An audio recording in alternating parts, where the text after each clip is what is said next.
जब हम हृदय के बारे में, विशेष रूप से ईश्वरीय प्रेम और प्रभु यीशु के अति पवित्रतम हृदय के बारे में सोचते हैं, हमें लगता है कि ये कुछ कहानी है, एक केवल मनगढ़ंत बातें हैं। ये लोग बना बुना के ये सब बातें भावुक होने के लिए, भावनाओं को प्रकट करने के लिए सब उपयोग करते हैं। नहीं, बिल्कुल नहीं। हम आज पवित्र बाइबल पर आधारित विशेष 2 घटनाओं को लेकर हम मनन करेंगे और प्रभु यीशु के जन्मोत्सव और उनके क्रूस मरण, उस पर भी हमारे मनन चिंतन को हम आधार बनाकर और इस प्रेम को हमारे जीवन में हम कैसे अनुभव कर सकते हैं, इन सभी बातों पर आज हम मनन करेंगे। मैं आशा करता हूं कि आप पूरे वीडियो को देखें और ईश्वरीय प्रेम को अपने अभ्यंतर में अनुभव करके इस प्रेम में आप जीने की कोशिश करें।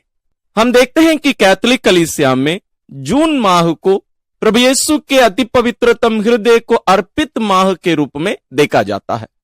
और हम सब जानते हैं हृदय को, हार्ट को हम प्रेम के रूप में हम देखते हैं। तो प्रेम का रूप है हार्ट, हृदय।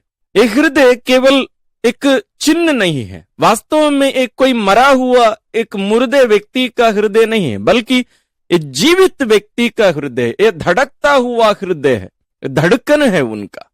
लेकिन ये कोई साधारण मनुष्य का नहीं, बल्कि ईश्वर का। ईश्वर जो ना केवल प्रेम करता है बल्कि प्रेम है। ईश्वर प्रेम है। उस प्रेम रूपी उस ईश्वर का पवित्र हृदय है ये। और इस हृदय से ना केवल उनका प्रेम उमड़ पड़ता है बल्कि उनकी दया उमड़ पड़ती है। और उनका यह प्रेम उन्हें वहां स्वर्ग में आराम से उनकी महिमा में रहने नहीं दिया, बल्कि उन्हें खींचकर यहां हमारी स्थिति में लेके आ गया। यह प्रेम एक प्रेमी को उनकी प्रेमिका के समान या जिनसे वे प्रेम करते हैं उनके समान बना देता है। अंग्रेजी में इसको कंपैशन भी हम बोल सकते हैं। तो प्रेम का एक प्रकटीकरण है। वो कंपैशन क्या होता है? हम पवित्र बाइबल में इसको देखते हैं कि वे तरस हुआ आए। तरस हुआ आना हिंदी में पता नहीं, कोई वास्तव में असली शब्द नहीं है। कंपैशन, कंपैशन भी हम लोग सोचते हैं कि कोई भावना है, नहीं। असली में कंपैशन का मतलब है कि सामने वाला व्यक्ति जिस स्थिति में है, परिस्थिति में है, उस स्थिति में अपने आप को लेके आना, उसको कंपैशन बोलते हैं। पैशन मतलब जिस स्थिति में, भले खुशी में हो या दुख में हो, उस स्थिति में अपने आप को पाना। वास्तव में हम उस स्थिति में नहीं है, लेकिन अपने आप को उस स्थिति में ले आना। वही कार्य प्रभु यीशु मानव रूप में आकर अपने शरीर धारण के द्वारा यहां करके दिखाए, कंपैशन। और उनका पवित्र हृदय उसी प्रेम को, उस कंपैशन को हम पर प्रकट करता है। ये कोई कल्पना का चिन्ह नहीं है, जैसे मैंने शुरुआत में कहा, बल्कि उनके व्यक्तित्व का ये केंद्र है, उनके व्यक्ति का केंद्र है ये। और यही वही स्रोत है जिससे मानवों के प्रति उनका प्रेम, उनकी दया, उनकी कृपा उमड़ पड़ती है। इसलिए इस हृदय को वे भाले से छेदने दिए ताकि आखिरी बूंद रक्त और जल तक उनके शरीर में ना रह जाए, बल्कि आपके लिए और मेरे लिए बहा दिए जाए। और हम सुसमाचार में ऐसे बहुत सारे रेफरेंसेस देख सकते हैं, बहुत सारी घटनाओं को हम प्रभु यीशु के जीवन से देख सकते हैं, जहां प्रभु यीशु इस कंपैशन को, इस प्रेम को प्रकट करते हैं। 2 उदाहरण पवित्र बाइबल से मैं आपके सामने रखना चाहूंगा। प्रथम है संत मत्ती रचित सुसमाचार अध्याय 11 पद संख्या 28 और 29 में हम पढ़ते हैं, थके मांदे बोझ से दबे हुए लोगों, तुम सबके सब मेरे पास आओ, मेरे जुआ अपने ऊपर ले लो, मैं तुम्हें विश्राम दूंगा, क्योंकि मैं नम्र और विनीत हूं। यहां हिंदी अनुवाद में उनका हृदय का शब्द, हार्ट का शब्द निकाल के फेंक दिए। इंग्लिश में यह ऐसे लिखा रहता है, come unto me all you that labour under heavy laden and I will give you rest, take my yoke upon you and learn from me, for I am meek and humble of heart, for I am meek and humble of heart. प्रभु यीशु का हृदय विनीत है, नम्र है, इसलिए उनका वो हृदय, उनका वो प्रेम उन्हें स्वर्ग में रहने नहीं दिया, बल्कि खींचकर इस धरती पर हमारी स्थिति में, जिनसे वे प्यार करते हैं, इस स्थिति में उन्हें लेके आया। हमारे समान, आपके और मेरे समान उनको बनाया। और इस हृदय को, जैसे मैं थोड़ी देर पहले कहा था, हम कलवारी पहाड़ पर देखते हैं, उस पवित्र क्रूस पर खुला हुआ। संत योहन रचित सुसमाचार अध्याय 19 पद संख्या 33 और 34 में हम इसको पढ़ते हैं। उनका हृदय भाले से छेदा गया। कैसे हम बोल सकते हैं कि वास्तव में हृदय था, ना कि अन्य कोई भाग या अन्य कोई शरीर का अंग? क्योंकि वहां आखिरी बूंद रक्त और पानी, रक्त और जल या अन्य अंगों से ये पानी नहीं आ सकता, और आएगा तो भी ऐसे एक बूंद नहीं आएगा। प्रभु यीशु अपने आप को पूर्ण रूप से आपके लिए और मेरे लिए खाली कर दिए।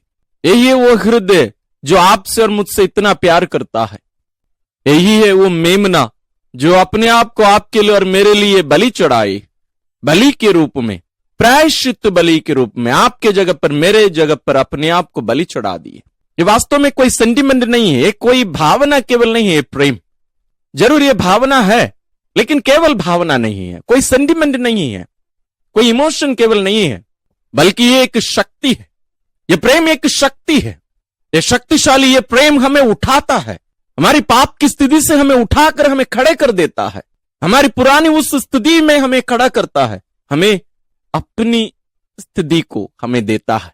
कौन सी स्थिति? ईश्वरीय स्थिति, पवित्रता की स्थिति, ईश्वरीय स्वभाव को हमें देने वाला वो प्रेम। ये कैसे हमें खड़ा करता है? एक घटना हम पवित्र बाइबल से देखेंगे। संत लूकास रचित सुसमाचार अध्याय 7 पद संख्या 11 से 17 में पवित्र बाइबल में इस घटना का वर्णन इस प्रकार है। इसके बाद ईसा नाइन नगर गए, उसके साथ उनके शिष्य और एक विशाल जन समूह भी चल रहा था। जब वे नगर के फाटक के निकट पहुंचे तो लोग एक मुर्दे को बाहर ले जा रहे थे। वह अपनी मां का इकलौता बेटा था और वह विधवा थी। नगर के बहुत से लोग उसके साथ थे। मां को देखकर प्रभु को उस पर तरस हो आया और उन्होंने उससे कहा, मत रो। और पास आकर उन्होंने अर्थी का स्पर्श किया। इस पर ढोने वाले रुक गए। ईसा ने कहा, युवक, मैं तुमसे कहता हूं, उठो। मुर्दा उठ बैठा और बोलने लगा। ईसा ने उसको उसकी मां को सौंप दिया। प्रिय भाई और बहनों, यही है वास्तव में हम मनुष्यों की स्थिति। हम मरे हुए थे, हम मर गए थे, हम मुर्दे थे। एक यहूदी को, मृत शरीर को, अर्थी को स्पर्श करना पाप था। स्पर्श नहीं कर सकते थे, वे दूषित हो जाते, अपने आप को उसके बाद में शुद्ध करना पड़ता। यानी प्रभु यीशु को देखिए, उस मुर्दे के पास जाते हैं, उसको स्पर्श करते हैं। उसके पहले प्रभु यीशु का प्रेम, उनका कंपैशन प्रकट होता है। अध्याय 7 पद संख्या 13 में मां को देखकर प्रभु को उस पर तरस हो आया, उस पर तरस हो आया। प्रभु यीशु उस मां की स्थिति में अपने आप को रखकर देखे। वो विधवा थी और उसका इकलौता बेटा, उसकी स्थिति क्या रहती? उसके पास कुछ बचा नहीं है, जीने का कारण नहीं है उसके पास, सब कुछ यहां नष्ट हो रहा है, आशा नहीं है, आशाहीन की एक स्थिति। प्रभु वैसे ही हमारे जीवन में भी प्रवेश करते हैं। जैसे प्रभु यीशु नाइन की इस विधवा के जीवन में प्रवेश करके उसके दुख को दूर किए, उससे महत्वपूर्ण उस मुर्दे को जिलाए, उसको नया जीवन दिए। इसी पर हम मनन कर रहे हैं। ईश्वर का प्रेम हमारे साथ यही करता है, हमें खड़े कर देता है। हम जो लिटे हुए हैं, हम जो मर गए हैं करके हम पड़े हुए हैं हमारे जीवन में, हम इसलिए जीते हैं क्योंकि हम मरे नहीं हैं। उस मरणशील स्थिति में भी ईश्वर प्रवेश करके हमसे कहते हैं, उठो। हमें स्पर्श करते हमसे कहते हैं, उठो, खड़े हो जाओ। और उस प्रभु का स्पर्श हमें उनके हृदय से हमें अनुभव करने की जरूरत है। प्रभु यीशु को देखिए, उस विधवा को देखते हैं, उनके ऊपर उनके नजर को वे लगा के रखते हैं, उनके उस दर्द को अनुभव करने लगते हैं। और इस स्थिति को देखकर ही ईश्वर अपने पुत्र को इस धरती पर भेजे। और यही वो कंपैशन है, ये मां अपने शरीर में, अपने में अनुभव करती है। जब उसका बच्चा दुख में पड़ा रहता है, मां को कंपैशन होता है, वो तरस वो आती है, उस बच्चे का दर्द वो अपने शरीर में अनुभव करने लगती है। इसलिए मां मरियम के बारे में संत लोग, महान लेखक लोग कहते हैं, जब प्रभु यीशु क्रूस पर मर रहे थे शरीर में, मां मरियम उनके साथ अपने हृदय में, अपनी आत्मा में, अपने मन में मर रही थी। उसी को बोलते हैं कंपैशन। और वही प्रेम उस स्त्री से कहा, रो मत, मत रो, रोना नहीं है। मैं तुम्हें जीवन देने, एक नई आशा देने, जीने का कारण देने में आया हूं। और उस लड़के को नींद से जगाए, मृत्यु से जगाए, नया जीवन दिए। ईश्वर का प्रेम, ईश्वर की दया यही करता है।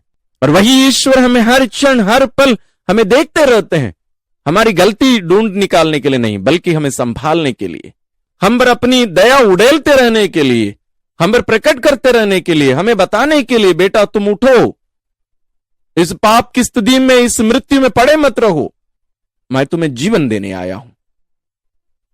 इसलिए प्रियो, हम जब ऐसे अवस्था में, ऐसे स्थिति में पड़े रहते हैं, कोई भी स्थिति में हो, आपके बच्चे पाप की स्थिति में हो, आपके जीवन साथी पाप की स्थिति में हो, या स्वयं आप पाप की स्थिति में हो, ईश्वर कहते हैं आओ मेरे पास, मैं तुम्हें जीवित कर दूंगा, मैं तुम्हें पुनर्जीवित करूंगा, मैं तुम्हें जीने का कारण, जीने का अर्थ दूंगा, क्योंकि मेरा हृदय नम्र और विनीत है। और प्रभु यीशु अपने हृदय को, अपने खुले हुए हृदय को हमें दिखाकर कहते हैं, देखो तुम्हारे लिए मेरा दिल खुला है। उसी प्रकार जब हम अपने टूटे हुए हृदय को, अपने टूटे हुए जीवन को, अपने बिखरे हुए जीवन को हम उनके पास ले जाकर उस पर उनका नजर डालने के लिए हम देते हैं, उनके साथ समय बिताते हैं, तब हम उनकी दया को हम अनुभव करेंगे, उनके प्रेम को हम अनुभव करेंगे। क्योंकि ईश्वर केवल प्रेम करते नहीं है, बल्कि वे प्रेम है। वे हम पर दया दिखाते केवल नहीं है, वे स्वयं दया है।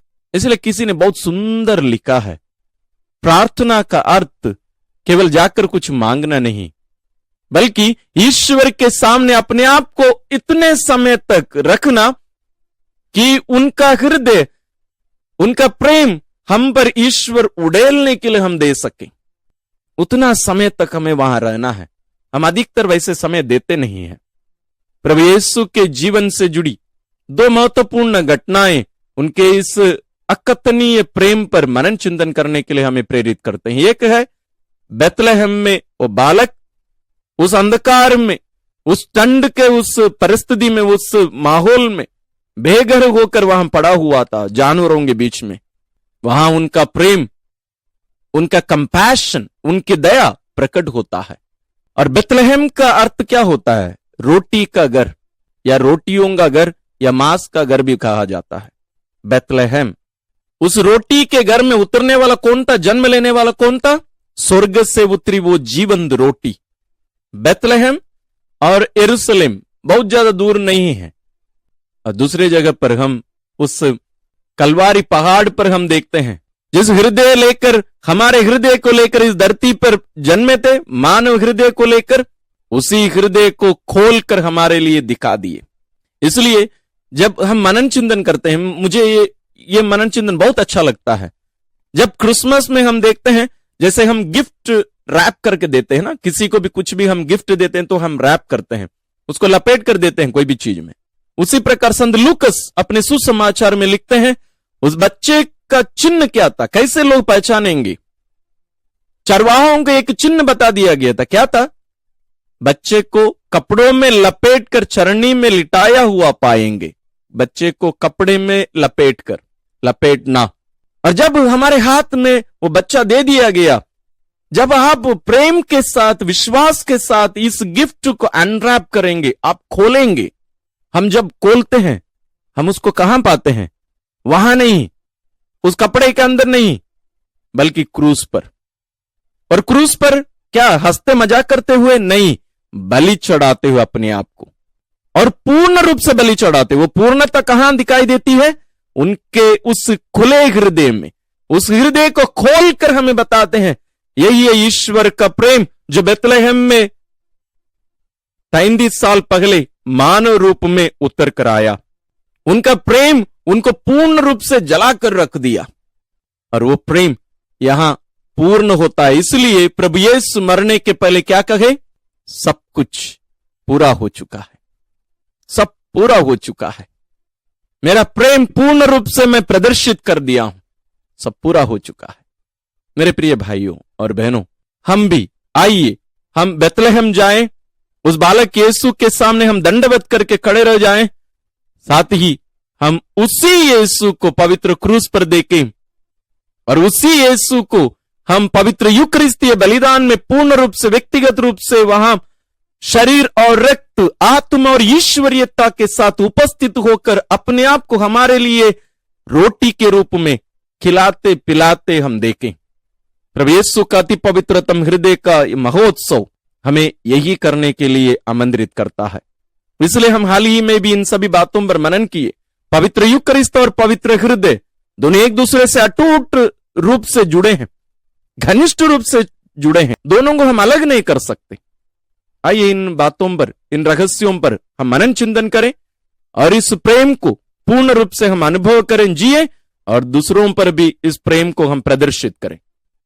हमारे दैनिक जीवन में इस प्रेम को हमें अनुभव करना अनिवार्य है, नहीं तो एक कहानी रह जाएगी। वही यीशु जो नयन के उस विधवा के जीवन में प्रवेश करके उसको नया जीवन दिए, उसके बेटे को जिलाकर नया जीवन देकर, वही प्रभु आपके जीवन में, मेरे जीवन में प्रवेश करके हमें भी नया जीवन, नई आशा, नया अर्थ देना चाहते हैं। क्या हम भी उन्हें हमारे जीवन में आने देंगे? क्या हमारे पास उनके लिए जगह है? ईश्वर आना चाहते हैं, अपने प्रेम को हम पर प्रकट करना चाहते हैं, आपके इंतजार में। ईश्वर आप सबों को विशेष आशीष और अनुग्रह प्रदान करें।